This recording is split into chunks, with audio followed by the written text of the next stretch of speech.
Welcome to this daily guided meditation practice. This is the Attentive Mind. My name is Nathan, and I'll be guiding you through this meditation practice today.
Just allow.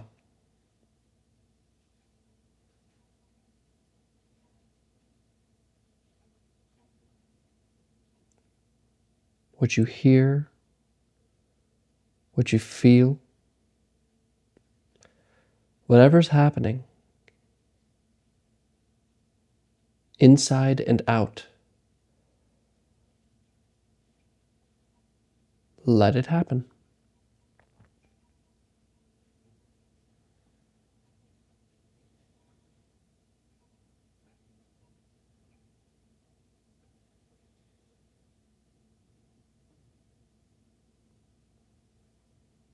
This is the opposite of gaining and achieving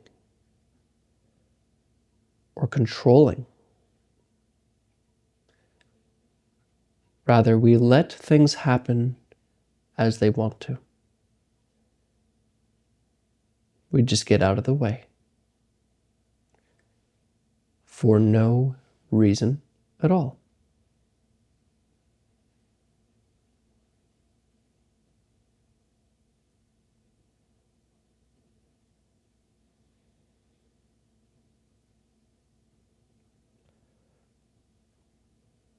And so we sit with a posture that is comfortable and sturdy, but not one that is seeking,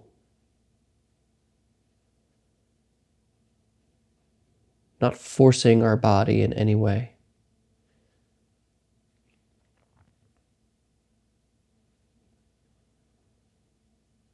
And you may close your eyes or keep them open. It really doesn't matter. As long as you're allowing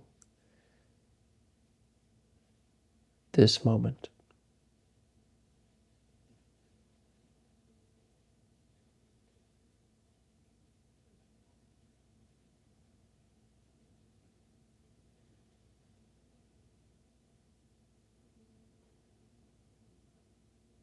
Again, allow the feelings or emotions in your body.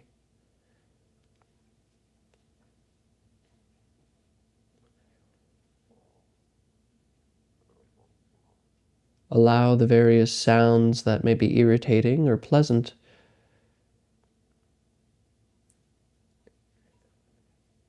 Even allowing the thoughts to float on through the mind.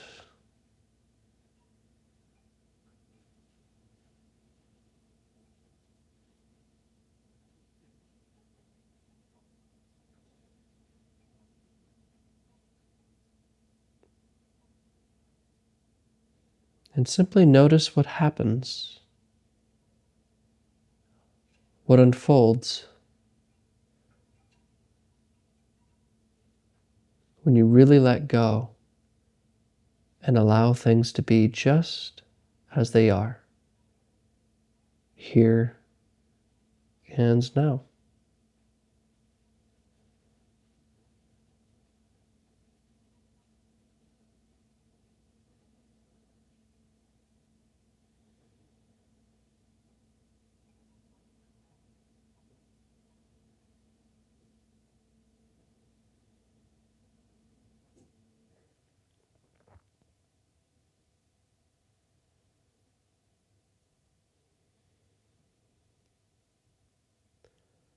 In the beginning, it may feel like you are doing something called allowing. You're doing it.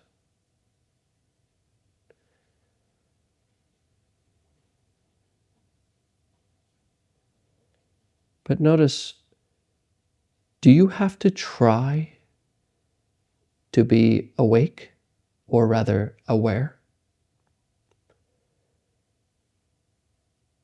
Is consciousness, awareness, awakeness a force that you create, or does it just happen as well?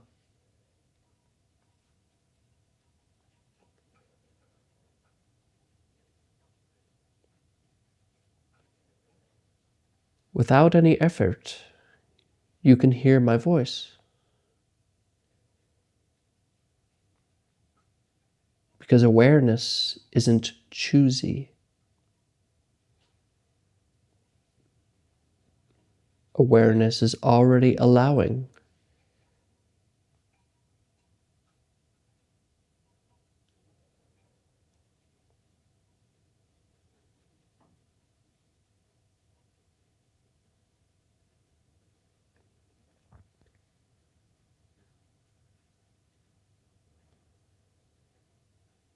So whatever emotion is coming up,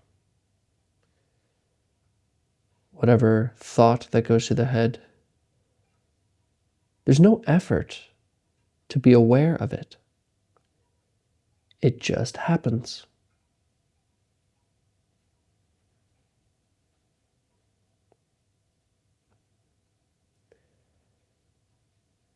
And notice that that awareness, that which knows, isn't personal. It doesn't make choices.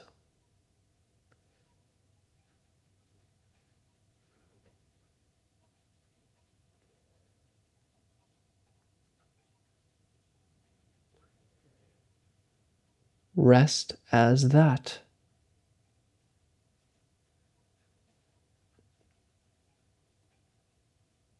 Without trying.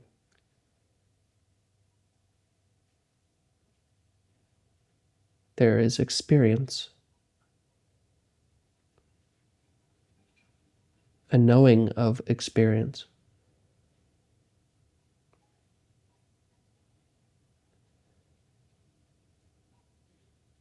So sit back and simply be that. No effort needed.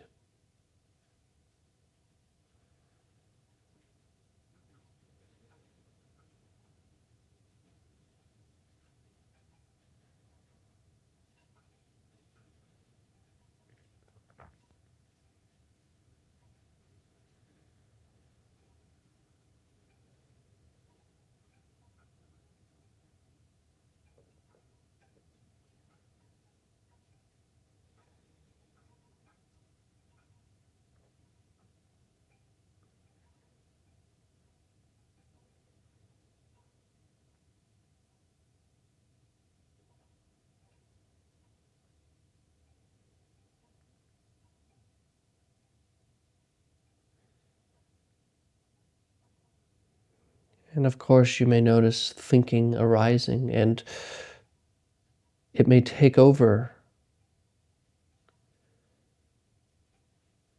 It may take you to problems, dinner, thoughts and ideas about meditation, effort.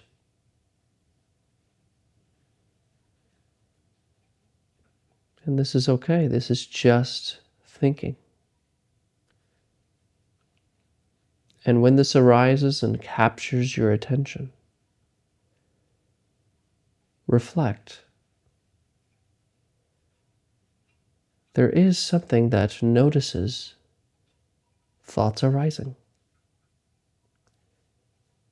There's an aware something, not even a thing,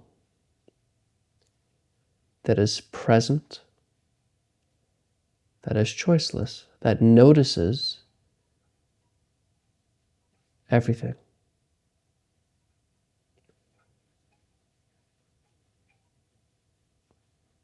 Return to it.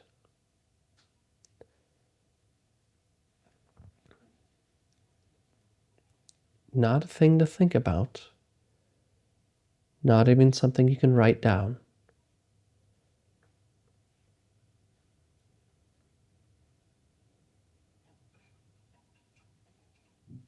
If this is confusing, let me ask you this.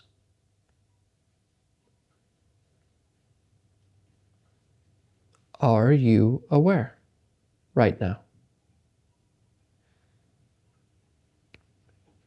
And without answering, without words,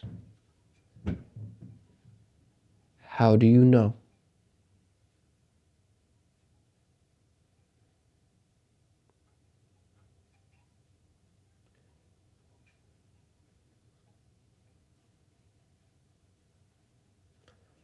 Are you aware?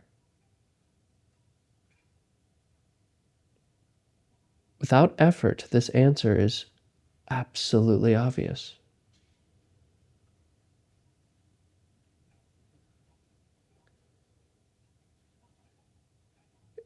Is there really anywhere you had to go to know that you're aware?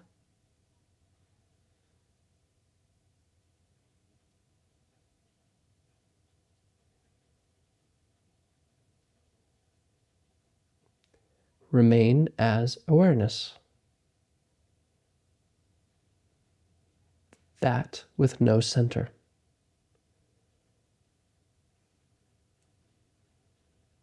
That which holds all experience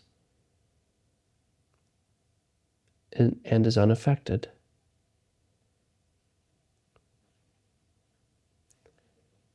This no thing which allows for all things. Remain as that. And completely rest.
There's a real danger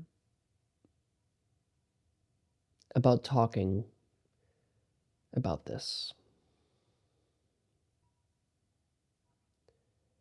because it sounds so grandiose, so special. Awareness, consciousness.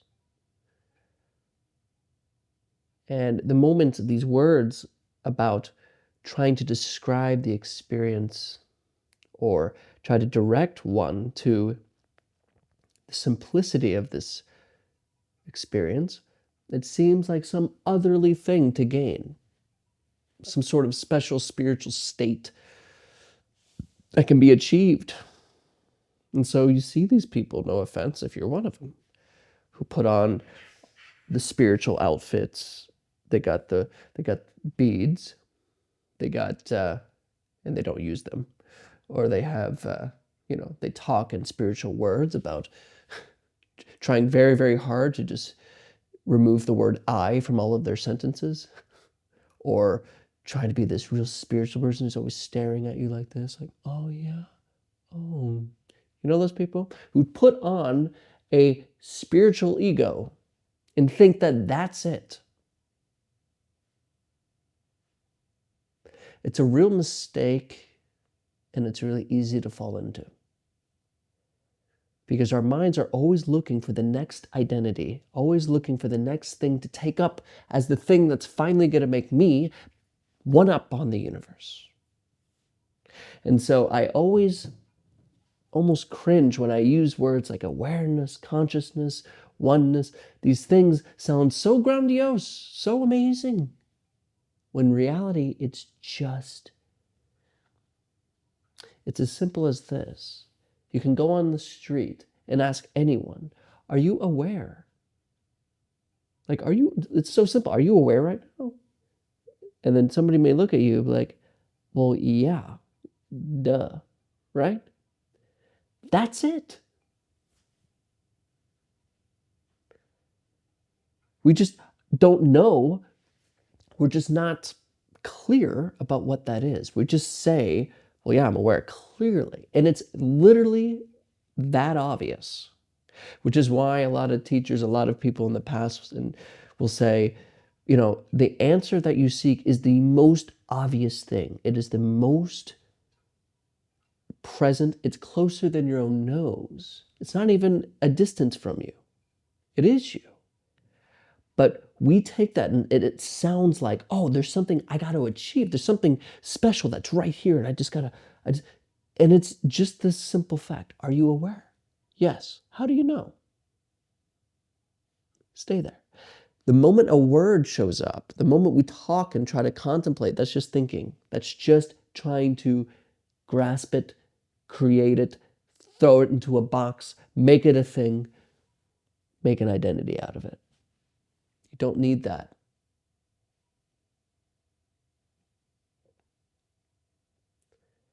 That little move, that little brute fact of course, like that obviousness that comes up, like, yeah, I'm aware. Like, what a weird, it's almost a dumb question because it's so obvious. Like right now, you don't have to try. You don't know what's going to come out of my mouth next. Neither do I. It just happens. And there's something that knows it. There's something that sees all of it happening. It's not even a thing because that makes an object. There's just a knowing, an aware knowing, clearly, right? It's not some special out there thing, but that is you. And that heals all of the problems of illusion. Because a lot of our problems, I would say over 90% of our problems, over 95% of our problems are created by thinking, by talking, by words in the head, symbols, comparing, worrying, stressing. And when you just see that there's something that notices all this, like a baby. A baby doesn't have all those words and problems and worries and struggles and issues and things. Like, it's just, and it's just happy. It's just awareness. It's just conscious awake. It's just, or you can call it just being awake. You know, you don't have to try to be awake. But that being awakeness isn't touched by what happens. It's like the TV screen isn't touched by whatever movie is playing. You know, flames on a screen, water on the screen. It doesn't burn the screen. It doesn't flood the screen. It's a movie. You can turn it off, but the screen remains. Awareness is the same way. And in the same way that the screen can't turn around and look at itself, right? That's kind of a weird way of saying it, but it is itself. We can't turn around and look at awareness because that looking is awareness. There's just awareness. So it sounds, the way I had to talk about it, it sounds so grandiose. It sounds so special and spiritual, but it's not. We have to demystify meditation practice because that mystification, that otherworldliness, that spiritual thing is a big distraction, and unnecessarily so, when it is so clear. Am I aware? Yes.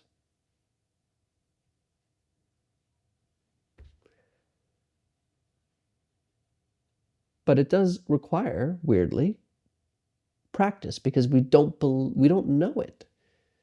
We're so identified with thoughts that we have to, that basically what practice is telling your thoughts what to do. Okay, now you're going to sit and practice every day. Show up every day. Make sure you do that. Make sure you do that. Make sure you do that. Like I think I said in the last video, the video before that, a fool who persists in their folly becomes wise, like Blake says. So we have to push that over and over again to just see, wow, that was all there's just this clear, open knowing all along. There's nothing that had to be done. Nothing needs to be done. Nothing needs to be seen through.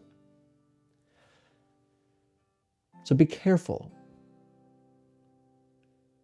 Return to just being awake. Return to this non-judgmental, open, non-thing of awareness that you know you are. It's clear.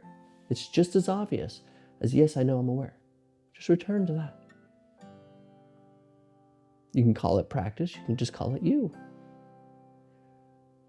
But don't get confused with the words about it and create another identity that makes you all spiritual and something you can show off like a peacock to your friends that I'm a spiritual person. Don't do that. That's not going to help. In fact, it'll just make it harder. You're already aware, and everyone else is. And that's all. Thank you for your time. And as always, I'll see you tomorrow.